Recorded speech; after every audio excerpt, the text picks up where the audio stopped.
and welcome to the Thursday, March 11th, 2021 meeting of the Newmarket Conservation Commission. We'll go ahead and start with the Pledge of Allegiance. I pledge allegiance to the flag of the United States of America and to the republic for which it stands, nation under God, indivisible, with liberty and justice for all. Okay. Sue, would you call the roll, please? Yes. Patrick Reynolds. Present. Melissa, what did I write? Here. Melissa Sharples, Melissa Brogel. Here. Here. Okay. Chris Blackstone. Here. Sam Kenny. Here. Ellen Snyder. Here. And anyone else that needs to be considered part of our group? Everyone? Nope, I think that's all of the full members and associate members. Okay. Or, And David Bell. yep, David Bell is absent. alternate members, I should say. Okay, so we have two groups here as part of public comment. So we have one group that is here to, and there's Megan. And we have one group who's here, and maybe Melissa can talk a little bit about this because I believe they contacted you. Is that right, Melissa Sharples? Yes. Are you talking Colin Larson and Eric? Yep. Yep. Yes. And- Are they here? Yeah, they are here. So I'm gonna suggest that we go ahead and start with their public comment.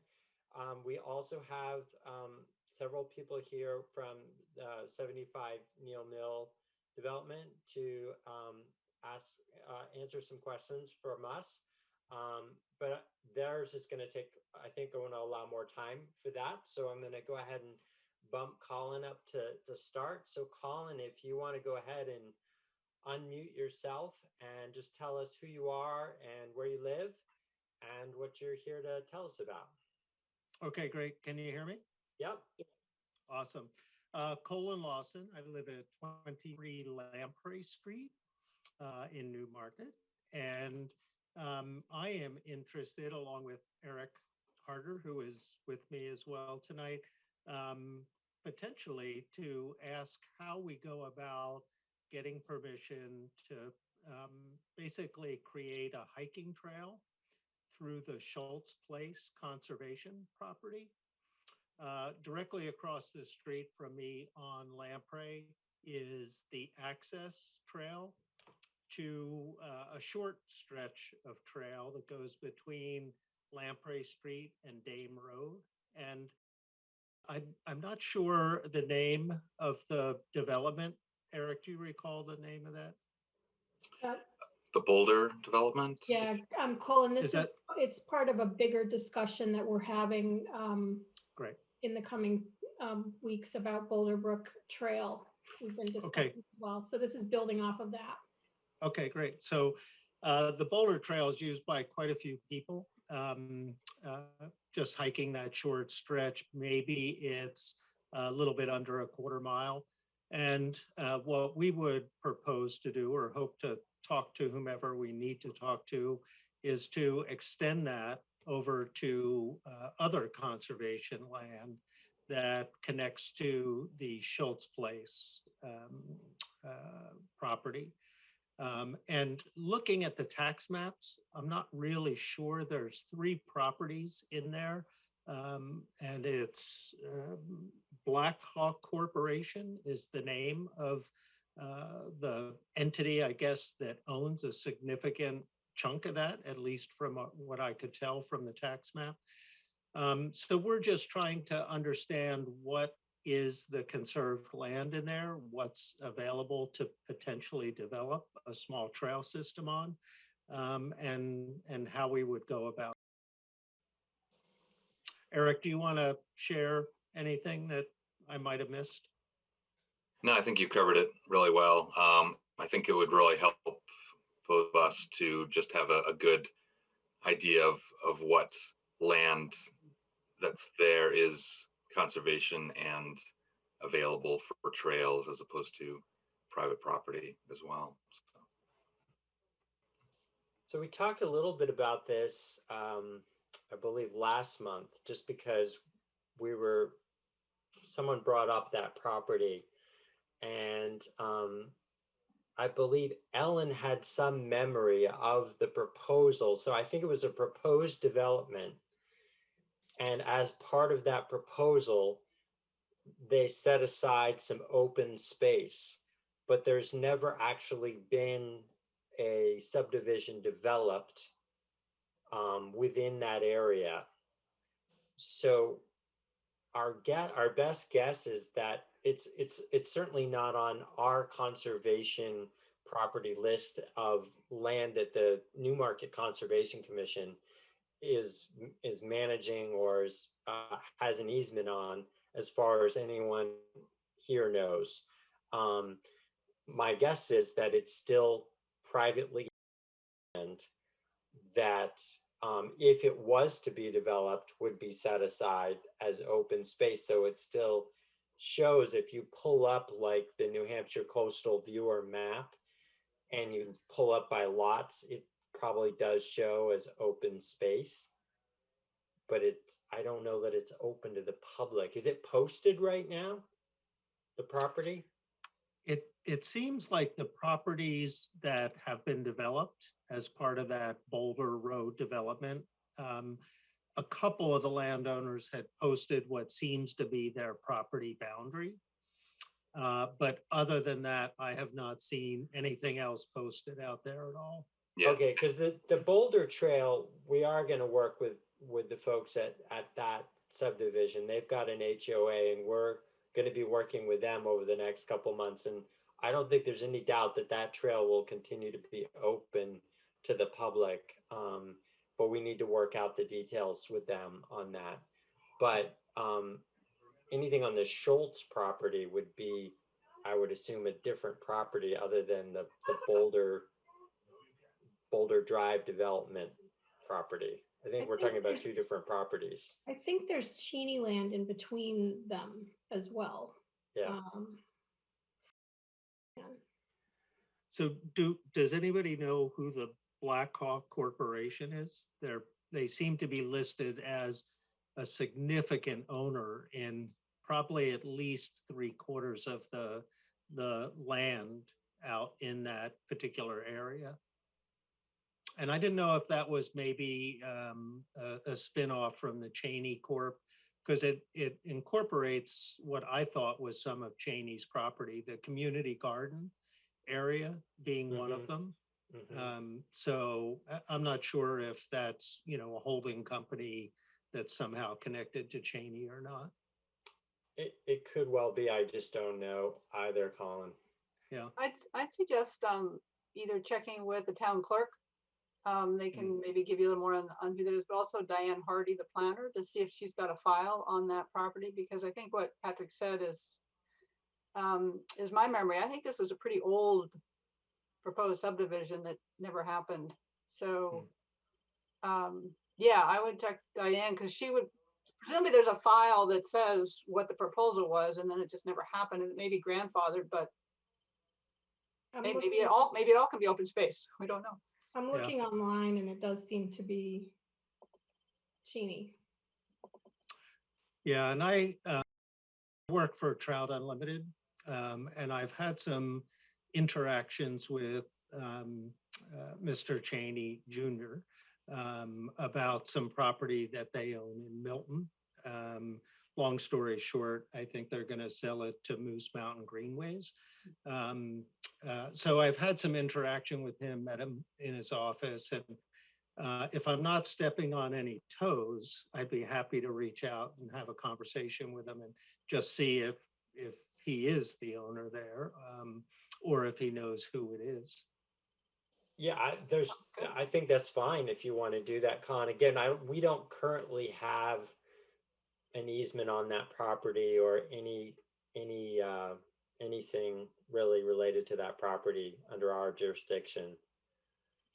Right. So who owns the Schultz Place conserved land? do we know? I think that? that's just on paper. So what happens sometimes is that I think they put it on paper and it got into the granite conservation lands layer, but it never Yeah. really happened. That's my Got guess. it, But got it. I think Yep. you'd have to check with the planning office to see what's, but Walter Cheney Jr. may know. You might just Right. ask him. Yeah.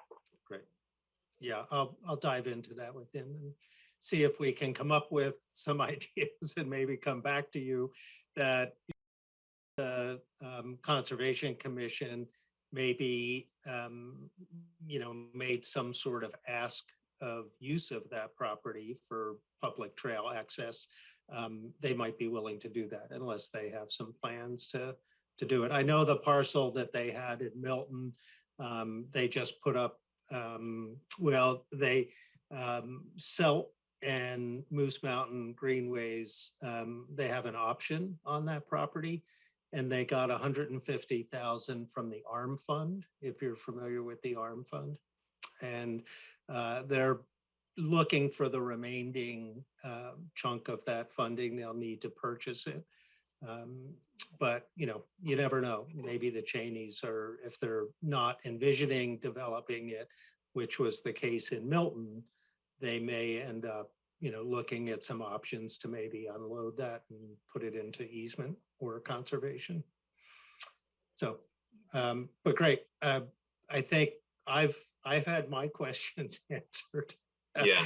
We're kind of infringing, I guess, a little on private land up there, but no one has seemed to monitor. We did some snowshoeing up in there, and we've seen other tracks. So I think before we get any further, maybe reaching Walter Jr. and asking him about it would make a lot of sense. Yeah, I think that's a good idea. And, they haven't posted it. It probably means they're not really concerned too much about it, obviously. I mean, legally they should post it if they don't want people on it, Great. Okay. Well, Eric and I will dive in, and then we'll look forward to bringing back some information to you all once we have it. Okay. Yeah, Thanks, Colin. Thanks That'd all be for your great. time. Really appreciate it. Yeah, Thanks, have a Eric. great night, everybody, night. and thank you. You too. All right, Take bye. care. Okay, so again, I want to thank Chris Albert from CSA Environmental Consultants, who's working with the Tyson family on the proposal for 75 Neal Mill Road. Someone is off mute, but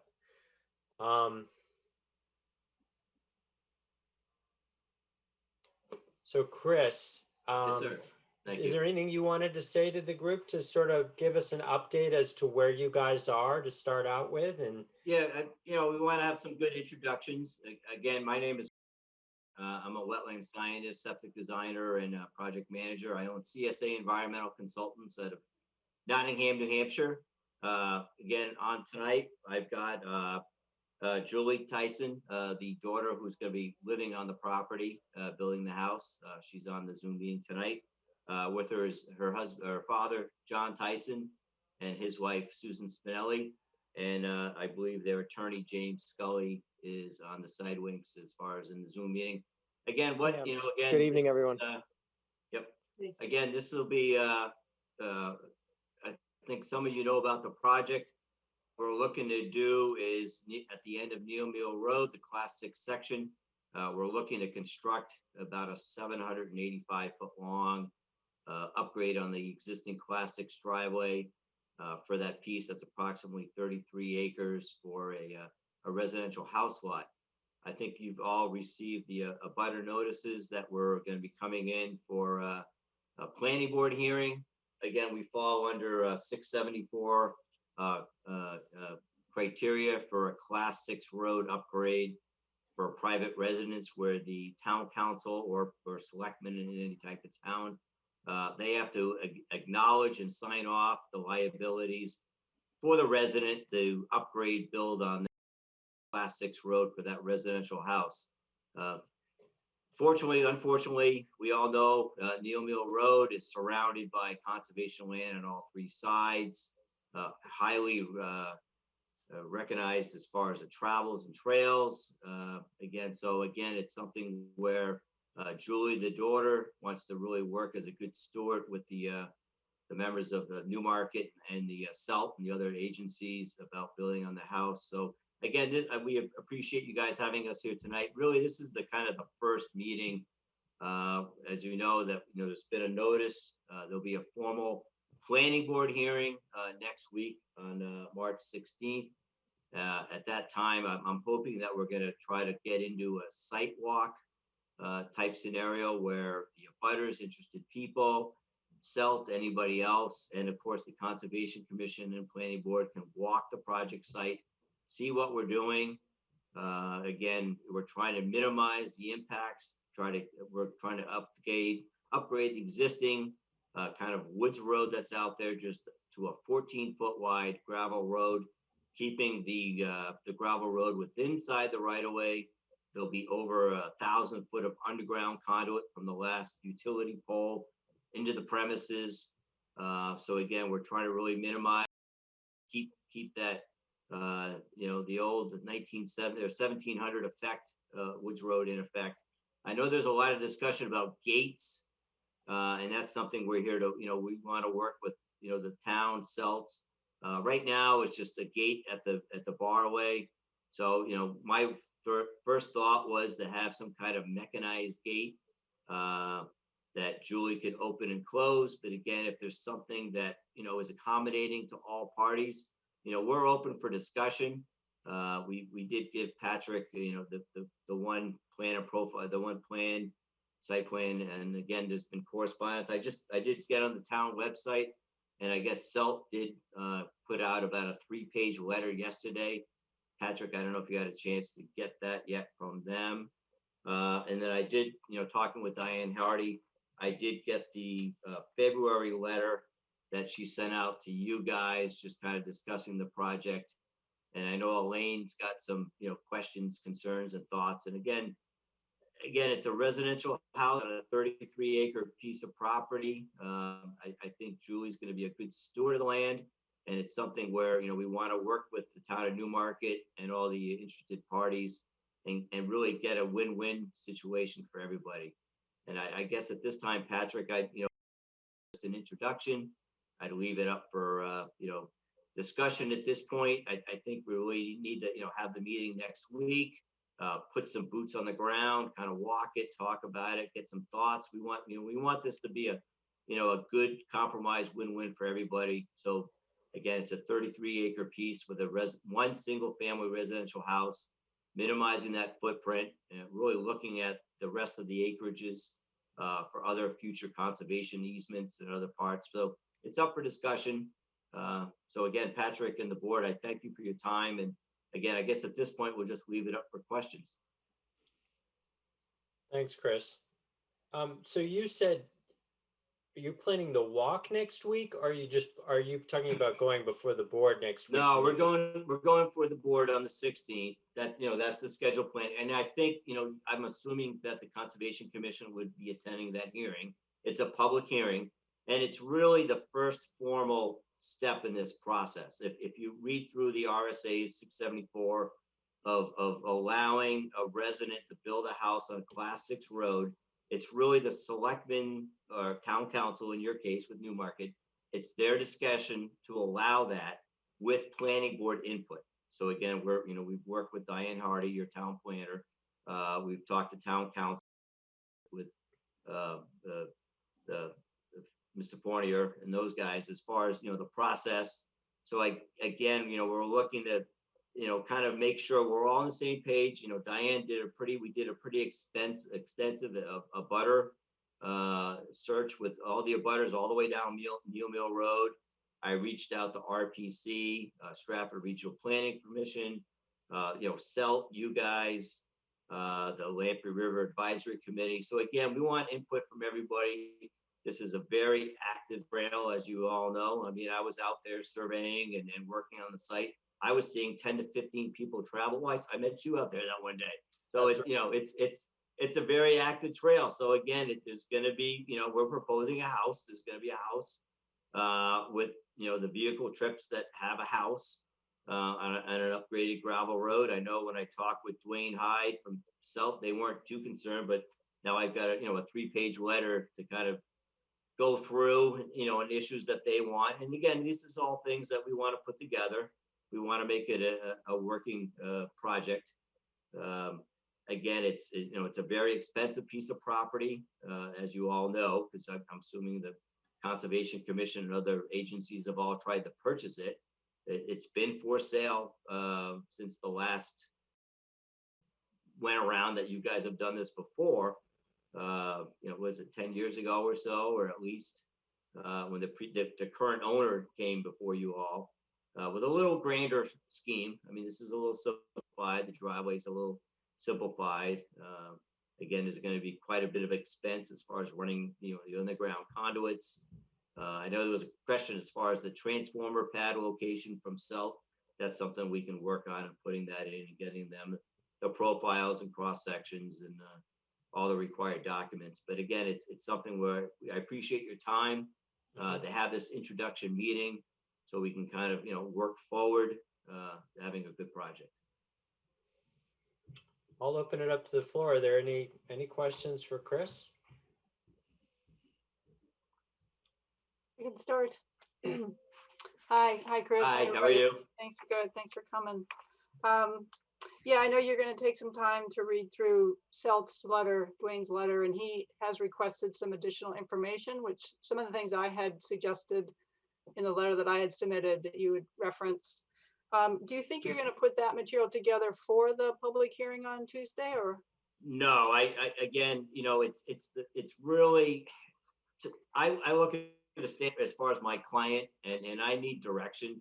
So again, at that formal planning board hearing, I need input from you people to tell the planning board, and I need the planning board as a voting government agency to give direction to my client so I can actually, again, because there's a fee. I mean, there's going to be a cost.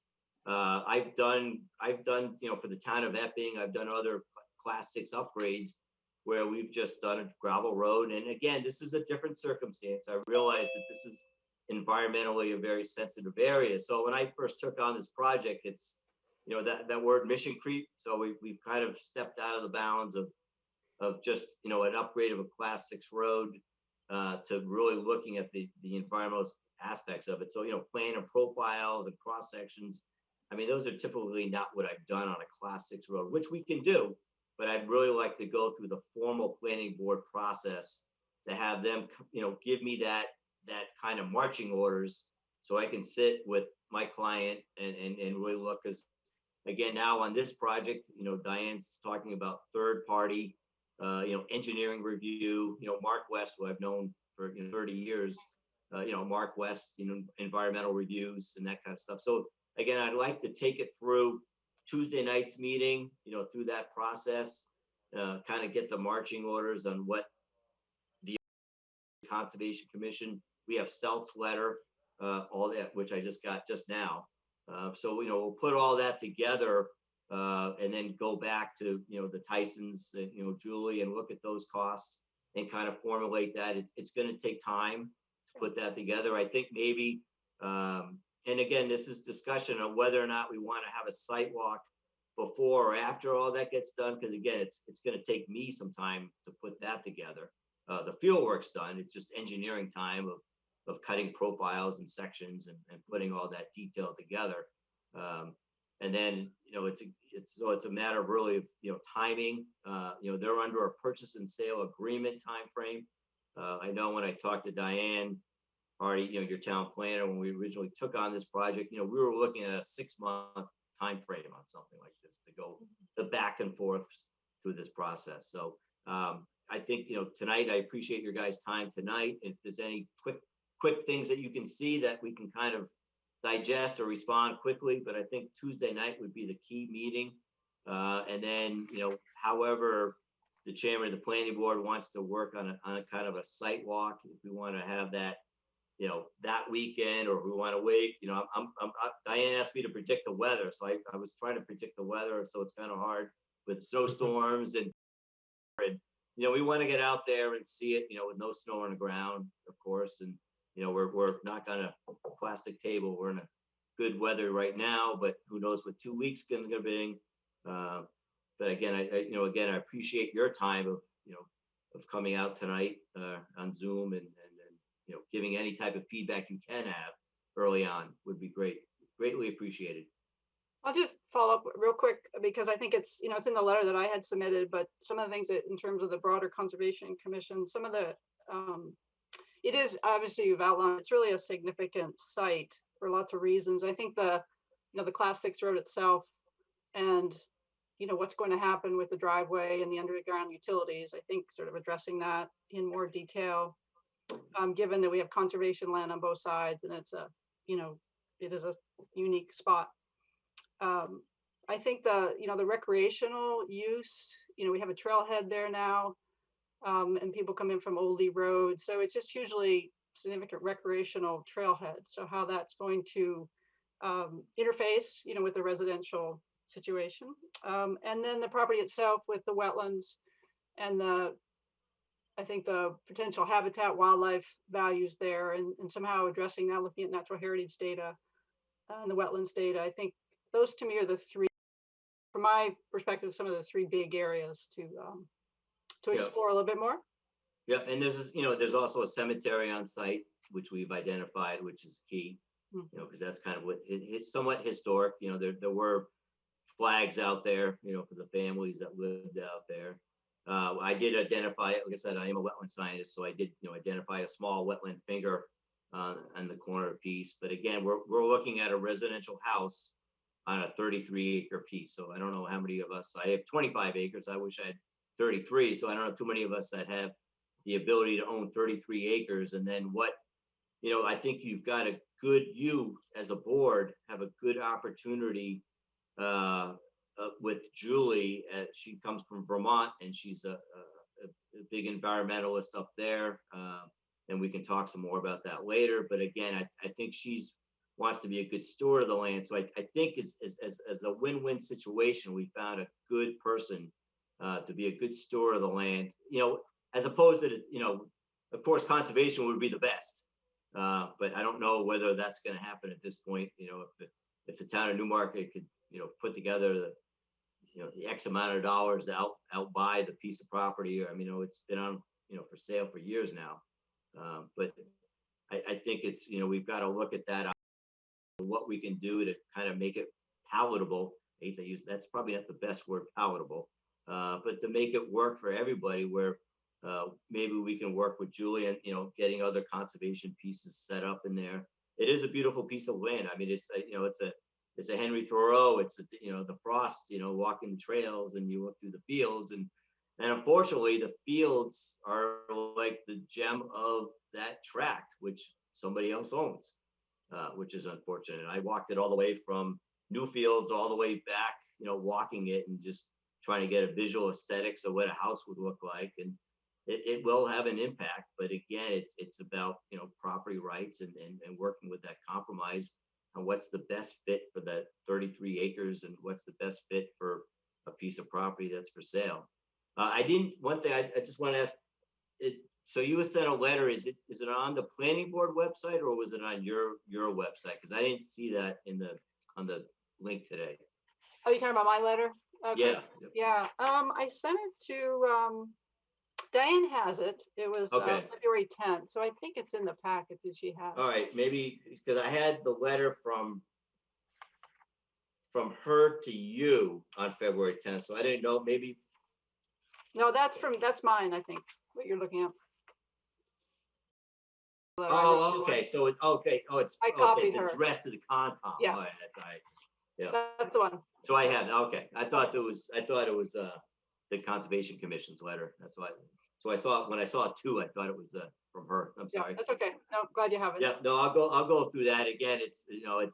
I've walked most of the property. I mean, again, I know there's vernal pools out there and there's some lower wetland systems out there. I really concentrated on looking at the 785-foot, corridor of the Class 6 upgrade and kind of looking at a 200-foot radius around the well site. I mean, again, that was kind of my scope at that time, from a wetland scientist perspective of, the environmental aspect of the open field, and a house placement and the septic system and a well, and what wetlands and driveways were in that kind of 200-foot radius. I didn't start trudging off down by the river and that some of that scrub shrub wetland that's down below. And again, I don't know if that's really relevant to the project, but again, that's something that's, again, we need to discuss, I guess. Anyone else have any questions for Chris?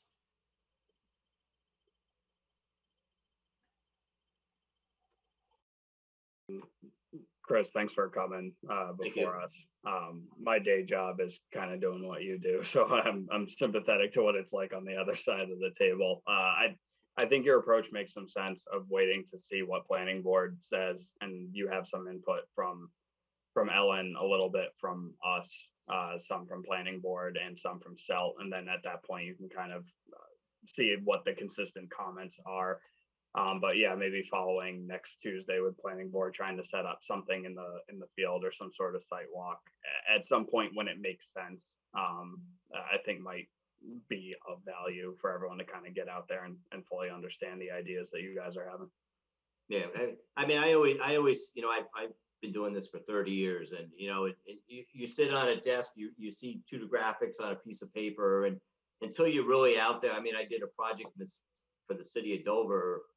And, we got the planning board and conservation commission out there like, oh, this is what we're worried. I'm not saying good or bad. I'm just saying until you actually visualize what's going on. And so, and again, I can do all the bugs and bunnies and all the other stuff, but it really, the proof in the pudding is really having that site walk and having an understanding of what we're trying to accomplish. And because when I first walked it, not even knowing that this was conservation all the way, I didn't see it as an issue until all of a sudden now I found out I had CELT, I had planning, again, this is something that, I've done for homeowners on class 6 roads, through the 674 process with the, the selectmen of sign off. And the biggest thing was really that I've always dealt with was police and fire, that there was adequate kind of turnaround and there was adequate access, that, that the fire department could drive that, 700 foot or whatever the distance was and actually put out the fire. But again, the key point on the 674 article is that you as a homeowner sign off any type of liability. So, and if the fire department can't get out there, your house burns down, that's your fault type of thing. So I've always addressed it from that legal standpoint of a fire perspective, never to this length of an environmental perspective. So it's a change, but again, we're here for change.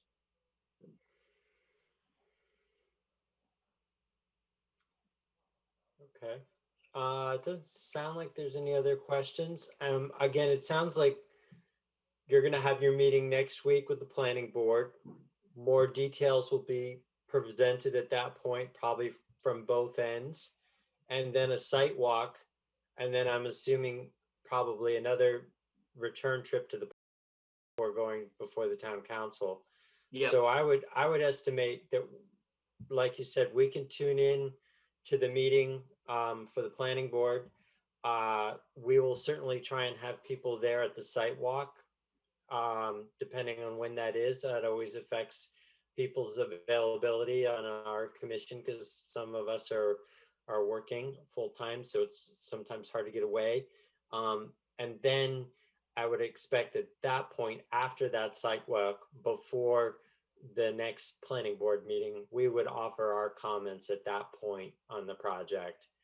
Just want to make sort of clear about our process. Yep. So exactly, that's kind of would be our role in this, is that we would offer our comments before that next planning board meeting. Probably. Yeah, again, because she's also looking at third party. She wants input from Mark West. And right. There's a consulting firm in Exeter, I forget the name of it, but she wants, some of the engineering perspective reviewed by them. So again, there's going to be a lot of back and forth review periods. And then, hopefully we can kind of circle the wagon with all parties and do that final planning board meeting after everyone has reviewed and commented and, back and forth. She wants a TRC meeting, with DPW, and that's where I've done, police, fire, those guys bring that group in. So there's, you're one of 6 groups that are really going to be chiming in. And I think the key is really to keep a parallel approach. My philosophy is always to kind of keep a parallel approach with all you people. So I know everything that's going on, so I can kind of address a global response and not get piecemealed information. That's the hardest thing as a consultant, Right. getting a letter the 11th day before hearing. And so if we have that time, and then, I'd like to do is have our meeting Tuesday night, and it a month or so, whatever, have the next planning board meeting, and put that next planning board meeting, all items from all interested parties, third party people, stewards, all that would be addressed, so we can have a clean document for that final hearing, where the planning board is then going to make a recommendation to town council, and then town council would go from there. And again, it's something where, Attorney Scully would be working with the planning board and town council. So whatever documents that need to be addressed, again, because whatever agreements we have will be recorded in the registry, between the town and the Tysons, as far as what type of, egress gates, trees, plantings, all that stuff, any of that language would be specified in that agreement, which would be recorded. So again, this is not something that's not going to be, a good old boy backdoor type policy. Okay. Well, again, Chris, thank you for coming. Thank you for providing us, some additional information tonight, and in the documents you shared with us with the driveway plans. And if you send anything else additional, I'll share that with all the other commission members. Anything you want to share along the way, I'll be sure to forward that to the rest of them so that they're updated as soon as possible. And yeah, I guess we'll just look for more direction from the planning board, probably, and that site walk. And as soon as we have that site walk, I'll also make sure that everybody in the commission is aware of when that is, so that we can have as many people there as possible to answer questions or work with you. Yeah, we got the time change happening next weekend. So again, we're gaining that extra does hour of help. daylight. Yeah.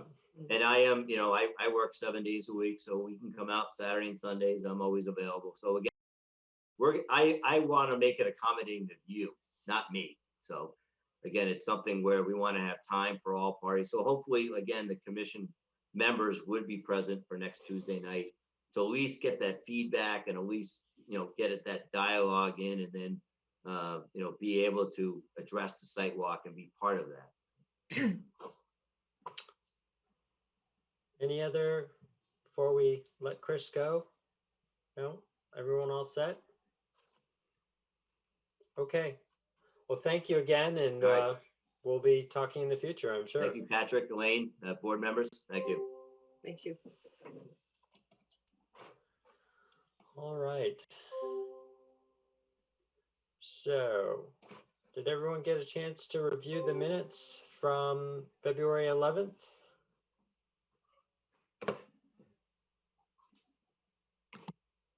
Do I have a motion to approve those minutes? Motion to approve. Second from Blackstone. Okay, so do you want to call the roll for approval of those minutes? You're on mute.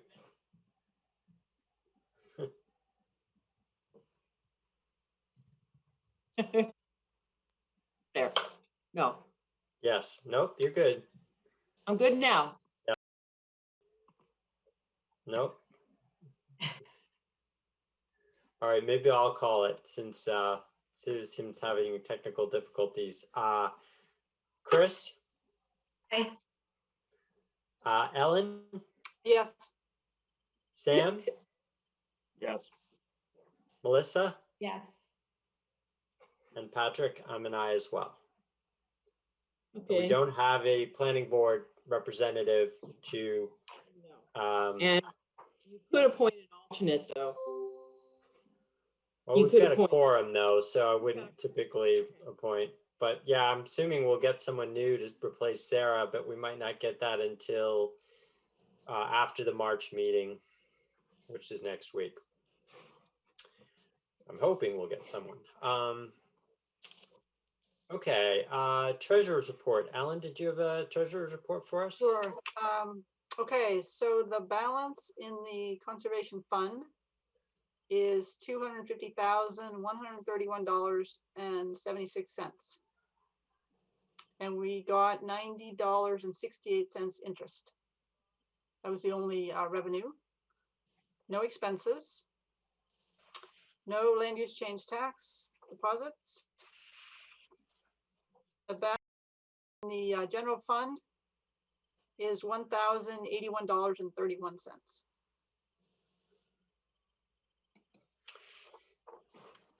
I have a question. I just realized there's something that I just thought of that talking about the balances made me think of. We have offered a scholarship in the past of $1,500 to a graduating Newmarket senior who applied for it. Basically, they wrote a letter to apply for the scholarship, and then we reviewed the letters and made a decision on who to award that scholarship to. We did not have any applicants for that scholarship last year. And I'm disappointed in that because I want to give that scholarship out to somebody. So I will reach out to the high school and see if I can generate some interest. I know Drew, who's on, has a partner, is employed over there at the high school too. So if he has any advice on getting their attention, I'm all ears to hear it, because I'd love to, again, I'd love to award that scholarship to a senior.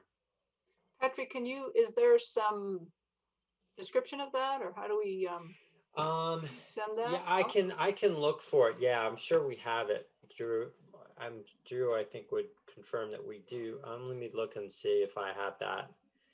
You don't just have to find it now, but if you could. Yep, I do have it. Let's see.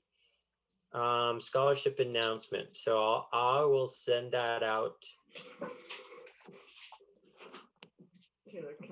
Oh, you know what?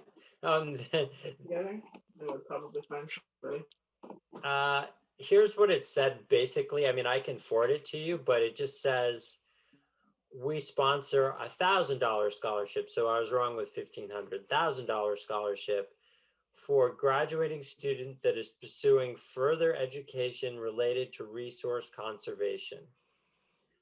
So in the past, we've included things like, environmental studies, it's broad.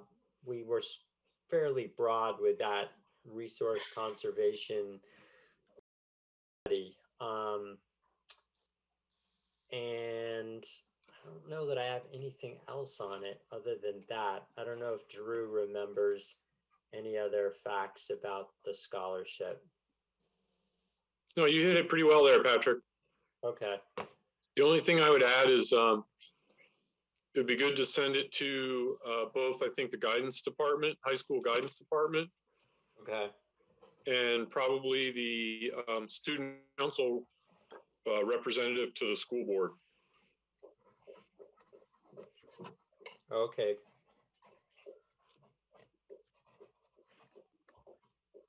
I'm not sure who that is.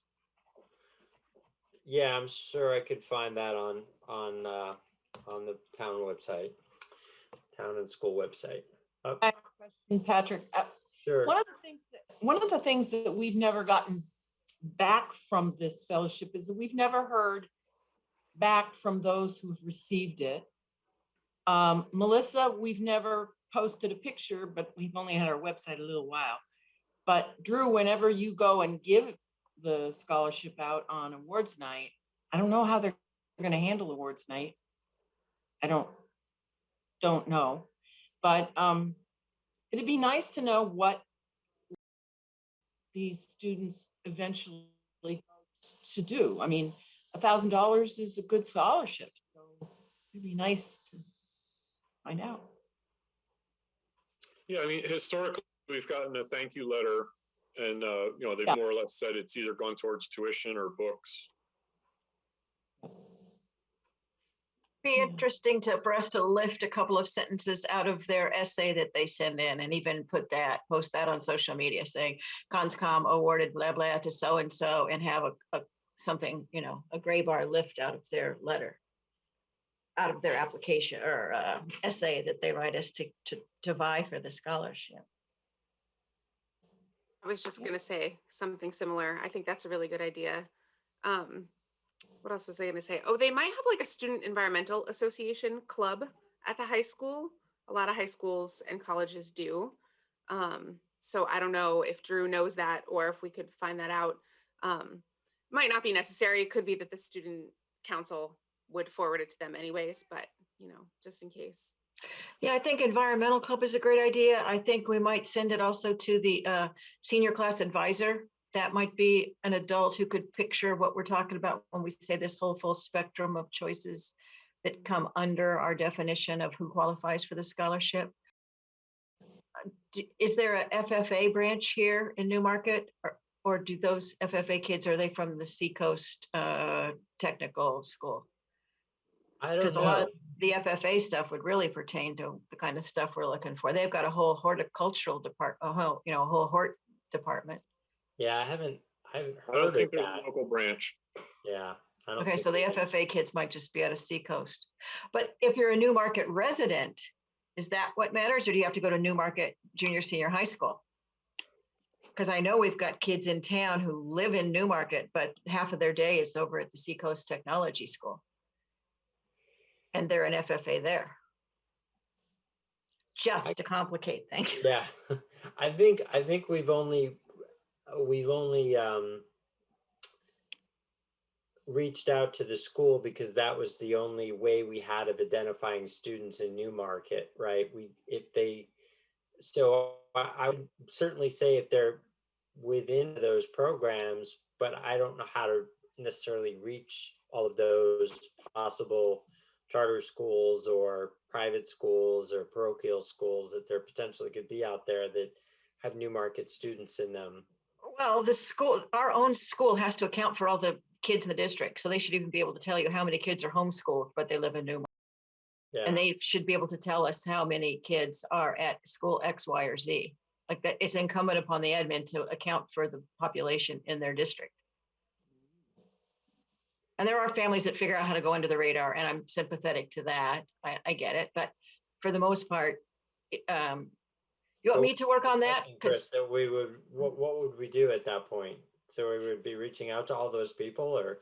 Well, if we knew we had Newmarket kids, let's say at Seacoast Technology, I'm just using that as an example. We might send the guidance counselor over at Seacoast a letter that says Newmarket, for your Newmarket students, here's an option, or here's an opportunity. Mm-hmm. And one of the reasons I'm bringing this up is because I know historically you've mentioned that there were precious few applicants, and so we might be missing some people in the pool. Yeah, any student who goes to the local Seacoast whatever is part of the Newmarket school system, and they would theoretically be informed. Theoretically be informed. It does sound like a good project for you, Chris. Well, Melissa, I'm seeing a smiley face when you say that. No, I just get sympathetic because I just, coming from a school admin point of view, I know there's a lot of ways to reach kids that we should all pitch in and try and reach. Yeah. But it depends. The crux of this is, do you have to be is it sufficient to be a Newmarket resident? What about a Newmarket resident that goes over to, just over the main border? Yeah, Berwick Academy. I wouldn't have, if someone came to us and and applied, I absolutely would think we would consider them. I just don't know about how to best get that information out there. But maybe what I'll do is I'll write this down to ask the guidance counselor, is there a broader place explaining the issue that you've brought up? We've had a dwindling applicant pool for our scholarship.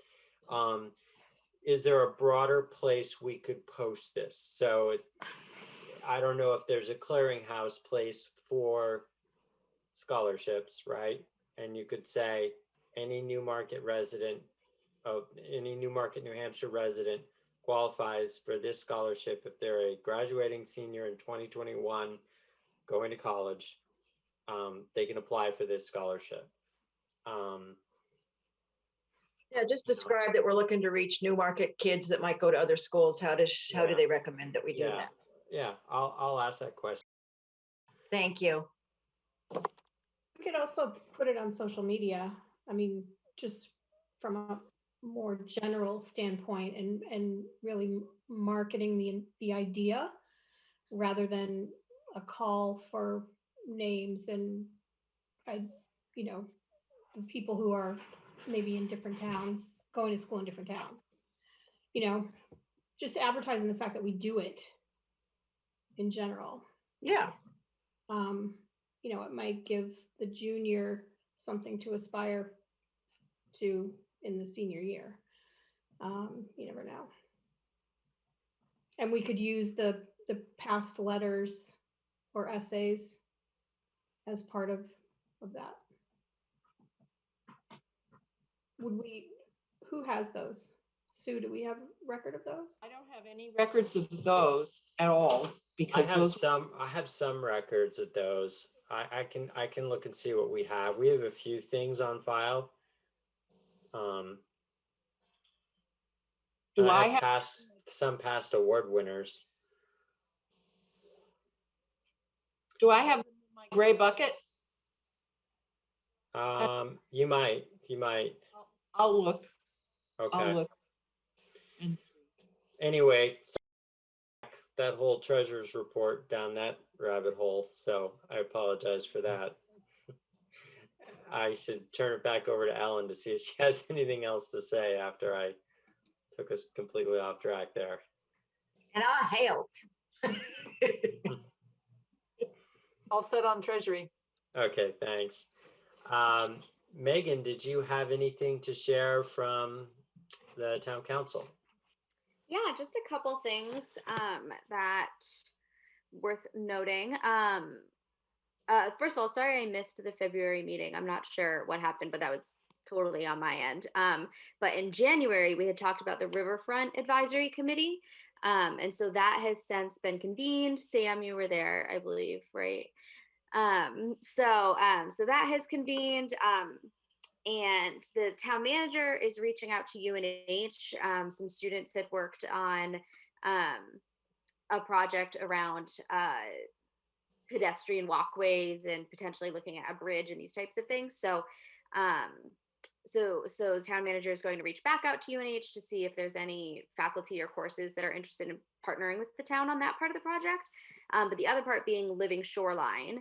And there's going to be a walkthrough on March 23rd at 3:00 with DES to start looking at that process.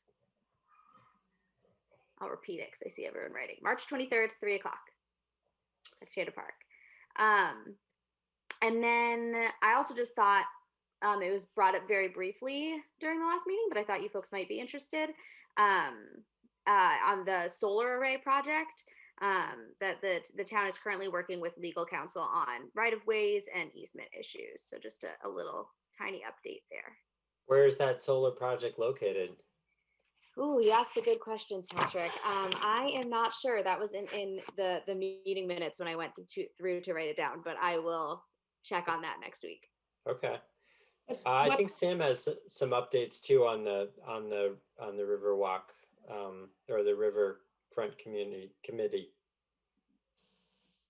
Is there a hand up there? I thought I saw someone's hand up. It was me. Oh. Yeah, I just wanted to know what time that site walk is with DES. 3 p.m. 3 p.m. Yeah. No, I think Megan nailed it. I'm not sure I have really anything to add. It'll be nice to meet in person with Kirsten down there and take a look at it. Right along Shanda Park itself might be somewhat. I'll be interested to hear what she has to say, just because you don't have a lot of horizontal frontage to work with without giving up a lot of the park. But that said, it's a great idea. I'm really excited to see if it can work. And DES usually is very helpful with those projects and usually has money available to fund them. So I think it could be a win-win. Do something interesting down there, and yeah, maybe get a good portion of the cost covered as well. So definitely will be an interesting meeting for sure. Yeah, she's been there before too. She's been to Shanda Park, so she knows the situation. All right, well, great. Megan, I suppose new assignments will be coming for town council. Yeah, potentially. That is a possibility. There's no one new on town council. Everyone was running to keep their spots, and actually there's one open spot on town council. So yeah, we'll see what happens. Actually, I've heard that spot has been filled. Oh. So I guess they'll make an announcement when they've got the person sworn in, probably. But yeah, there was a write-in candidate that will be filling that spot. Oh, that's great to hear. I had not seen any messages about that yet. So that's exciting. I think they're probably waiting until they swear in and everything. But that's good. You'll have all your positions filled. And we don't have a planning board rep. So we'll go right on to I don't really have anything under chairman's report. I just have all of what's under the old and new business. So we can start with Wigan Farm. Is there any update on Wigan Farm, the work that's going to be done out there, Ellen? I'm waiting. I spoke to John Brown. Their contact is Steve Snook, and he just talked to him by phone, and he said he thought they might be out there this week, but I didn't hear from him. So I'll call him tomorrow and see if next week they're going to be out there next week. They're pretty much all over the place all the time, so I think he can just bring the equipment there. He wasn't at all concerned about getting it done in 3 days. It's kind of what we had budgeted. So just waiting for his crew to be available. And did Steve sign off on everything that needed to be signed off? Yeah, he said we just got, thank you, Megan, we got a certificate of insurance, but that seems like all that's required. So great. I have a map and instructions for the crew, and I have some flagging out there. If the gate gets shut, I will need a key or have someone open the gate when they're ready to work. I don't know who opens and shuts the gate these days. Well, Rick Molaski should have the key, but actually, as our own Melissa Sharples let me know the other day, the gate is currently open, and I believe the gate is currently open because, believe it or not, people do cross Grant Road there to snowmobile. There's a snowmobile. The snow's gone. I was wondering if the gate's gonna get closed. That's what I was. I don't think so. I think that if anything, we have to be more proactive in asking the town to relock the gate, because I had to do that last summer. Okay. It was wide open a lot of the summer, and then we had some issues with bicyclists coming in there because of that. So I'm assuming it's still wide open, or not wide open, but it's not locked. Mm-hmm. So I may I don't know, either make a sign, or we probably should put a sign when they're operating, because people are going to need to stay back from that work area. Yeah, once you have the dates, that's a good point. Let me know, and I will. I'll talk to the town. Maybe we can get their help in creating those signs. Okay. But I agree. We should definitely post some signs there, and also maybe put something out on Facebook. Yeah, once I Alright. know for sure when he's coming, I'll zip an email to everybody and get that going. Great, I'll get it posted. Okay, Boulder Drive Open Space Trail. So we had a little bit of progress on this. Melissa, do you want to give an update on where we are? We have made contact with the HOA, just trying to schedule some time, hopefully for the first week in April for a walkthrough. I'm trying to get us in there, before the next, before our next conservation meeting, so that we have an update there. So I will let everyone know when that gets scheduled. I think that's it. So if we get it scheduled, we could go two routes. If you open it up and everybody comes, then we'd have to post it as a public meeting. But if it's 2 people or less from the commission, then that's okay for you guys to walk. So that would probably be my recommendation. Just it makes it a little easier to plan if you don't. So if you and one other person walk the trail, I think that would be fine for now, and then you could report back, and then other people could always walk it afterwards. Yeah, the same will go, actually, Sam, for down at Chanda Park too. Remember, if you're going to have more than you down there from the Conservation Commission, we do need to get that information to the town so they can post it. Yeah, I think that's a good point. I mean, I don't mind kind of providing updates of what we're doing and what progress has been made, especially if Megan stays as our town council rep, and the 2 of us will be involved, and kind of both of us will be involved with all those meetings and can kind of report back here. So I mean, the public's welcome to go to that one. I don't think that would be a problem, but the trail walk will probably be easier with just a few people. Yeah. And leading a whole pack of people. Yeah.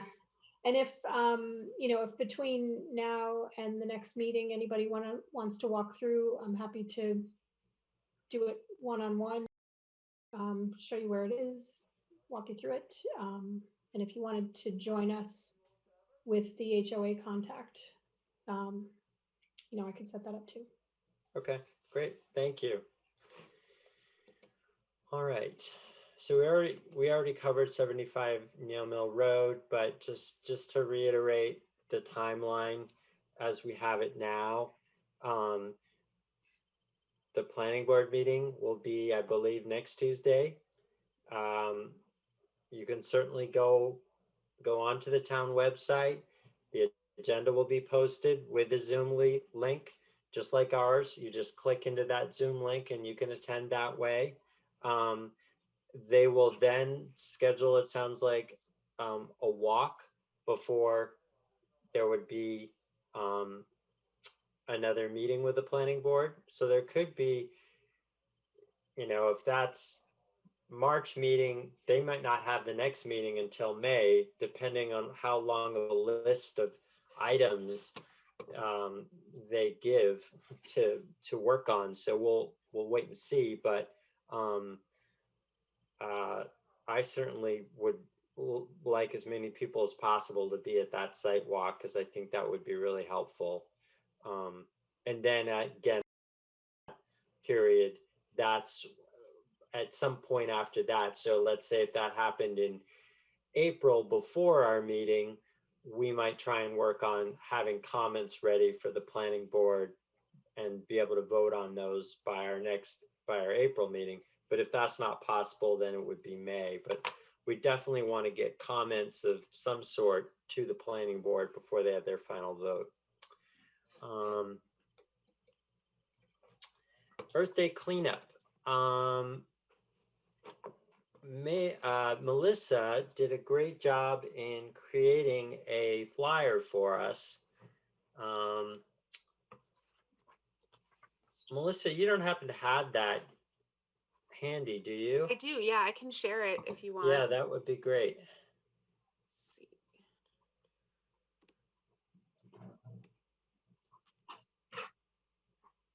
So this is just the first draft, and I'm open to any feedback that you guys might have. I just made it online.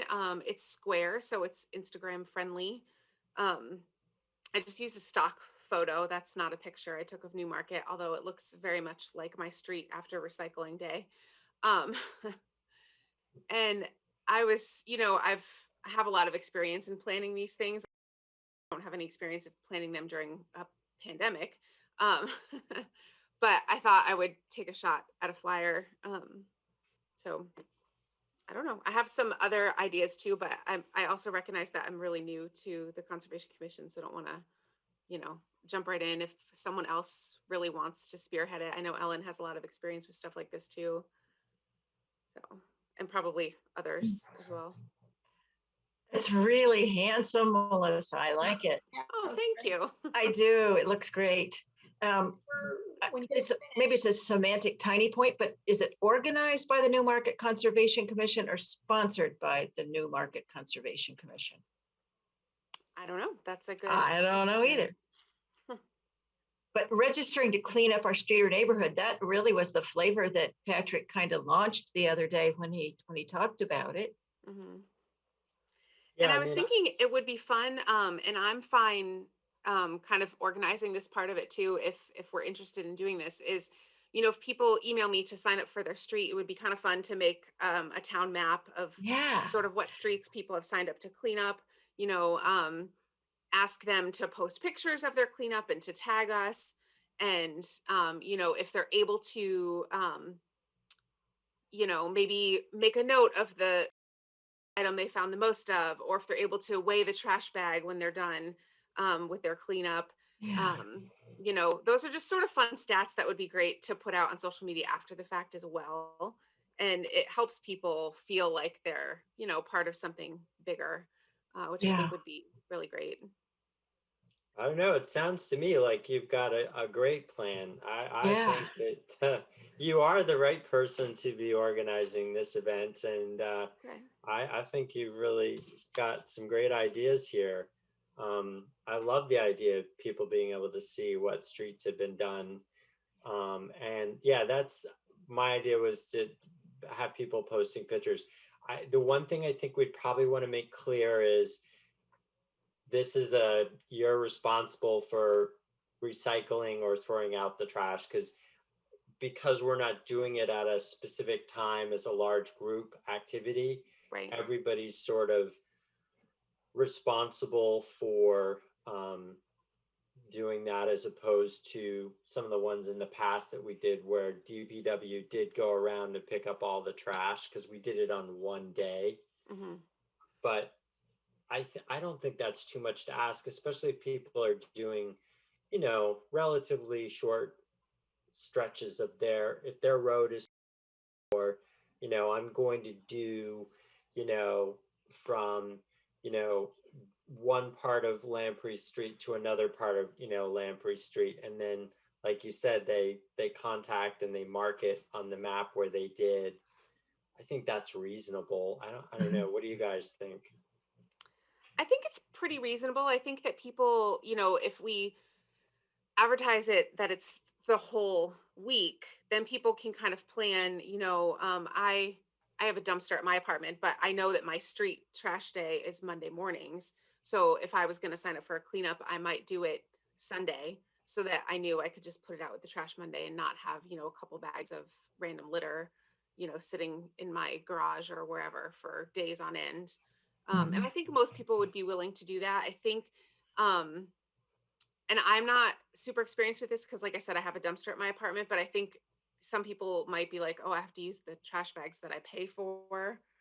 So I don't know if that might deter a couple people, but I think most people would be open to doing that. Like you said, it's not going to be, they're not cleaning a whole huge beach that's got a ton of trash on it. So, they're probably only going to use a couple trash bags. Maybe. Yeah, I think some people could end up with a lot of trash, so I think we might need to just be ready and or see if they have any ideas about assisting for that week. But it's seems kind of maybe a silly question, but you know, recycling, what's recyclable is, I think, somewhat questionable these days. So, Well, I actually did have a question about that. So, does Casella collect the recycling for the whole town of Newmarket? I know that's who does my neighborhood, and I think they probably have a contract with the town. I think they do everybody. I think they do it all. Okay, I can try to find that out because their website, I would think, would list what's acceptable, and they probably even have like a ready-made graphic that Yeah, and I would- think the things that are not acceptable is just as important. Yeah, I mean, I know there's just a lot about recycling now that most of the stuff doesn't get recycled, so it's just a yeah. And Well, a lot of people think things are recyclable that are not right, yeah, recyclable. Right. so. Right, and you have to be careful because if you something that could be recyclable, but then it's dirty, is considered contamination, which then means that you can't recycle it anymore. So they have made it a little bit more challenging. Mhm. But yeah, I'm pretty sure it's really limited to like, aluminum can flyer. They definitely can Mhm. be recycled. Cardboard that's clean, right? That hasn't Right. been damaged, got food waste on it, not a pizza box, right? Um, and but and glass, but the plastic is really not going into recycling, I'm pretty sure. I mean, I know we all recycle it, but I don't know how much of it actually gets recycled. Mhm. Yeah, Casella has a flyer that describes what they take, but in fact, if you were to talk to DPW about it, the only thing on here that they would take would be that can, pretty much, and maybe the plastic bottle, if you took the cap off, you took the label off. So you end up spending a lot of time trying to make your recycle attractive. Mhm. But for the most part, they don't take what they say they take. No, Right. yeah, I think that's true.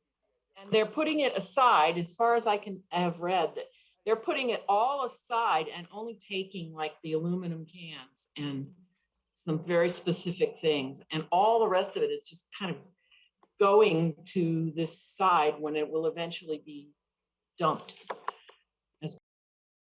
Which is bad. Yeah. So, but I mean, No, I just raised it. Yeah, I think that's right, Sue. And it's what my thought was too. It's just, I mean, and it's nice to get the roadsides cleaned up, so it doesn't totally matter, but there could be more trash than we think, I think, Mhm. because a lot of it will go, some people will put it in the trash, and that's probably where it should go. I just was offering that. Yeah. But And to keep your neighborhood clean. Mhm. And then we don't have the liability of telling people they needed to do it this way or that way or that kind of thing. Yeah, hopefully people that are knowledgeable will know, okay, I've got some cans here. I know I can put those in. Yeah. But the rest I'm just gonna go ahead and put in the trash. yeah, maybe say roadside cleanup. I like the words roadside cleanup, and Mhm. maybe just juggling those words a little bit, just so it's, Yep. I can but do the that. flyer looks great, really. Thank you. Yeah, it's wonderful that it's a square like that. So if you sent that to all of us, we can put it on our own Instagrams and share it however we know how to share it. That's wonderful. Yep. But we'd want to get in the town newsletter too, right, Chris? Correct. Easy peasy. Okay, I can update, like I then and update it this weekend and send it out again. And that way, if it's good to go, you guys all have it and you can get it in the town newsletter.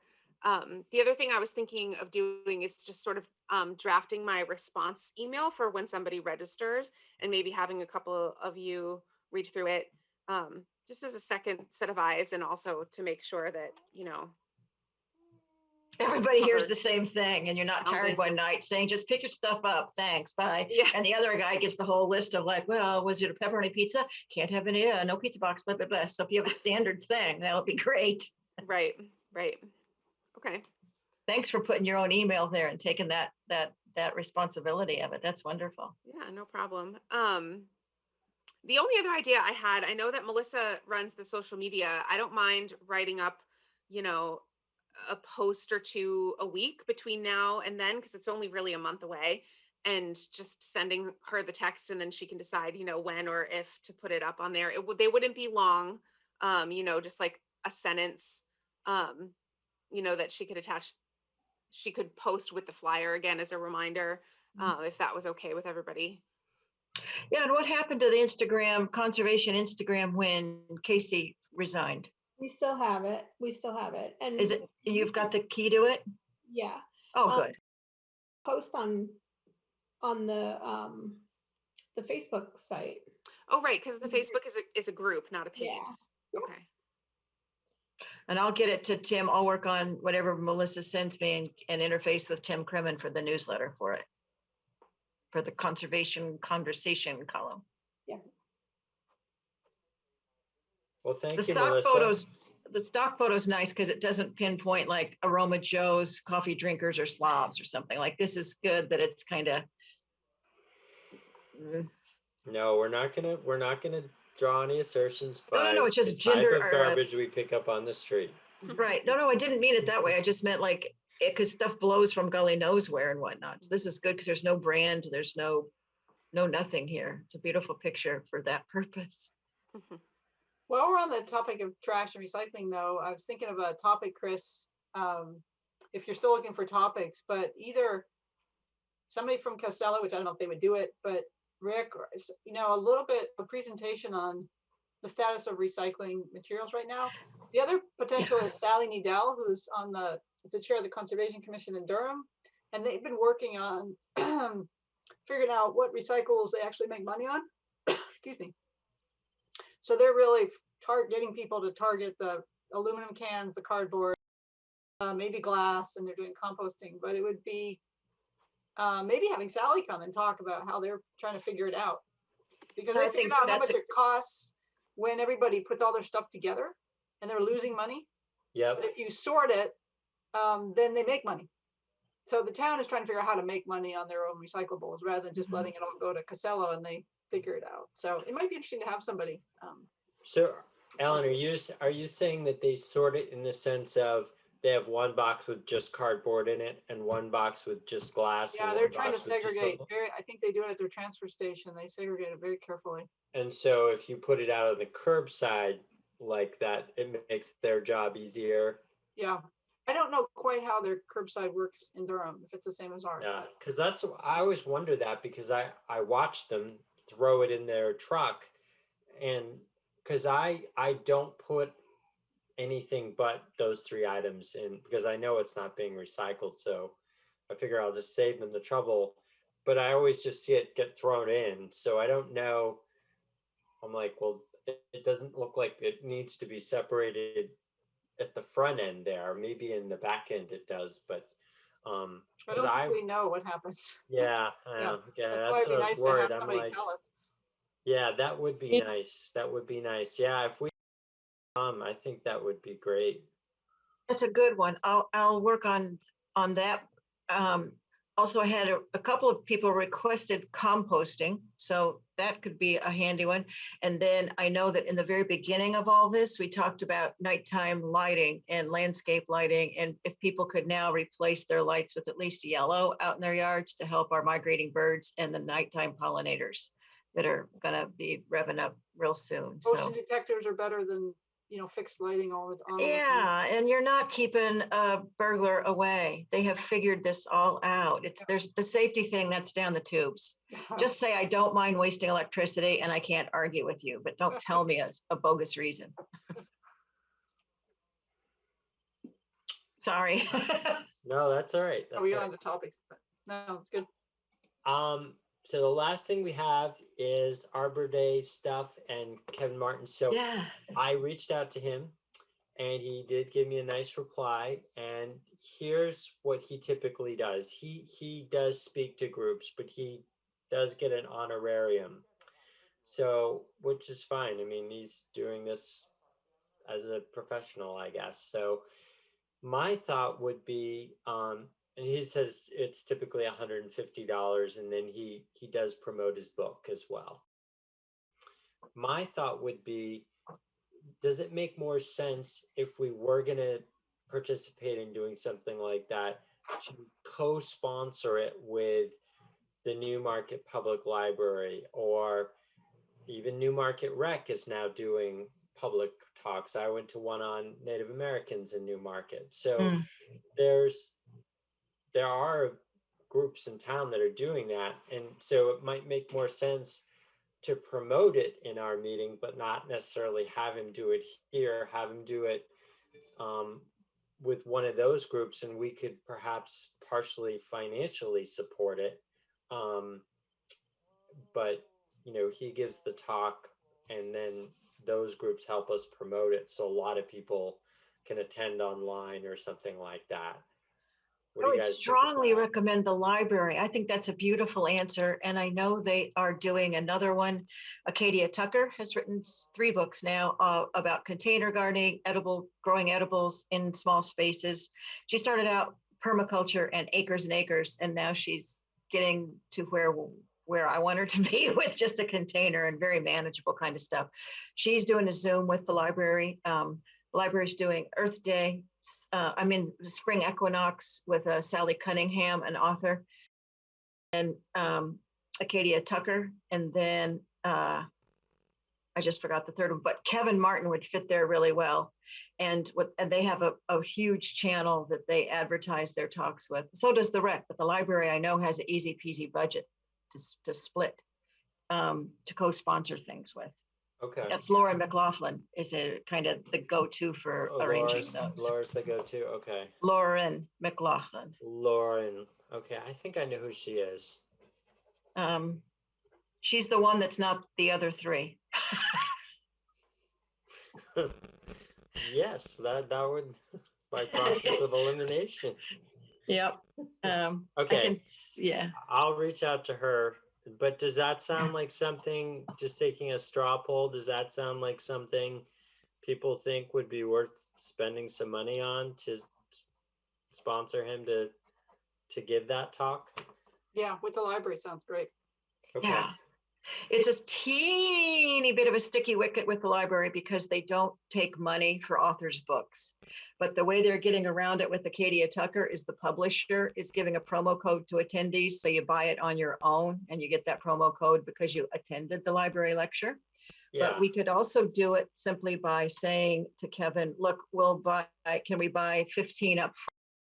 And then we could, for instance, sell them at the, he's going to be here like April something because it's Arbor Day. Well, I was thinking like May or even like right at the beginning of June, right? Because Arbor Day is in June. So, and the idea would be he could talk about, you know, his whole spiel on the big trees of New Hampshire because he's the expert. Yeah. And knows trees all over the state and in this area. And then he could, you know, talk to people about, okay, so if you're going to go out and identify trees, here's things that you do, and here's how we measure them, and here's how we know how, you know, you can kind of estimate how old a tree is, or here's some rare species of trees that we know are disappearing. So that was what I was thinking. And then people could go out and do it and post what they find, and we could hopefully gather those pictures. I would love to document, like, people find trees on different things, and then we create like some kind of document that says, okay, you know, we've got X number of, you know, trees that we've sort of identified across Newmarket that are these old trees that are, you know, I just think that would be kind of a cool inventory to have on conservation land. We could have a table at the farmers market. Will start up again on Sundays in June for months and months. It could be really easy to have the books for sale up there. I have a booth up there. I wouldn't mind doing that, but to have a conservation commission having like a tabletop display up there could be wonderful. Yeah, I think he'd also be all right if we did some sort of. I can talk to him about the promotional aspect, but I don't think he's necessarily looking for. I think he just wants to be able to say, and here's my book and it's available this way. Because you can buy his book online. So I was gonna say, it's a print on demand, right? It's a Yeah, self-published. yeah, I bought it. I was able to find it and buy it online. It wasn't hard to find. So he could promote it that way, I think. Perfect. So I don't think he's looking for anything more than to be able to say, and here's my book and here's how you buy it. Perfect. But it is, promoting that. So I wanted to make sure. So that's all I have on that. Anyone else have anything that? Is he on the planning board in Epping or Conscom in Epping or something? Doesn't he have a If he is, municipal? I don't know that. He's a great woodworker. Boats. The boats, yeah. He builds signs. He built the sign for us. The frame of the sign, the wood part of the sign. Builds kiosks. Yeah, for the kiosk at Picasso Cloizel. Nice. Well, that's going to be a wonderful presentation. Okay. Well, I will work with Lauren to see if we can get something scheduled. Stu is waving. Yeah, I'm waving. I just wanted to say, Ellen, congratulations on your retirement from what you were doing in Durham. Yep, taking a sabbatical from my work there. Yep. Oh. You did all that. Somebody else taking over, Tom Brightman. He'll be very good. Okay. I was astounded by the pictures of the logging at the doe farm. Amazing. Just amazing. There was a lot of red pine, which was infested, so it had to come out. Yeah. Ugh. So it was of no value. So you didn't get a lot of value from what you took? There was some. They took it to Canada, actually. So no, there was they got some value out of it. Everything goes to Canada, so and then it I comes. can volunteer more in Newmarket. So. Yes, we'll take advantage of that. The plan. Okay. Well, thank you and congratulations and on work there. You did a great job over there. I know you were an important person over there for them, and they were lucky to have you. Okay. Well, I will. So speaking of transitions, as an alternate, my term expires in March, and I am currently not planning to reapply as an alternate. So my time on the Conservation Commission will be coming to an end, at least for the short term, until I get a little bit less crazy in the rest of my life. But if anybody needs anything that I can help with, please let me know and keep me in mind. What's your tenure, Drew? Have you ever been off since way back when? I'm not sure, quite honestly. I mean, when the Open Space Commission shut down, I transitioned over to the Conservation Commission, and I've been a member or an alternate since then. So I'm going to say that was like 2006, maybe. Somewhere in that time. Well, Drew, you've given so much. So yes, I wish we'd known a little bit more, because I would have prepared a little bit more to say how much you've done for this commission. It's been extraordinary.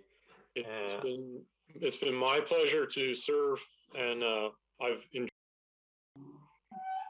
Well, thank you for your service, and the town thanks you too, because we wouldn't have all the nice things in our conservation lands without your help and support. So I'll make sure and include that in next year's report when we write up. We just got the annual report out, so if you haven't read your town report, we'll make sure not to make a note and put that in the 2021 report about Drew. But thank you, Drew, and good luck and enjoy your extra time. I'm sure we'll see you out and about in town, running and doing things that you enjoy. Yes, absolutely. Oh, thanks, Drew. My pleasure. Thank you all for helping out. Thank you. Speaking of town report, we'll be able to submit some photos from looking around for trees, for picking up trash, for all kind of things going on. We can get more photos in the town report next year, I hope. Yeah. I mean, I got some in. It's yeah, you did. I don't know if it's a limited, you know, I don't know if we're limited to a number of pictures, you know, or not. I didn't ask that, but that's a good question. Anything we don't use, we could still potentially use in the future, something else. So we'd like all the pictures we can have. All right. Well, I'm gonna go ahead and make a motion to adjourn. If there's no objection. Second, whatever. Yep. Okay. All in favor? Aye. Aye. Okay. All right. Have a good night.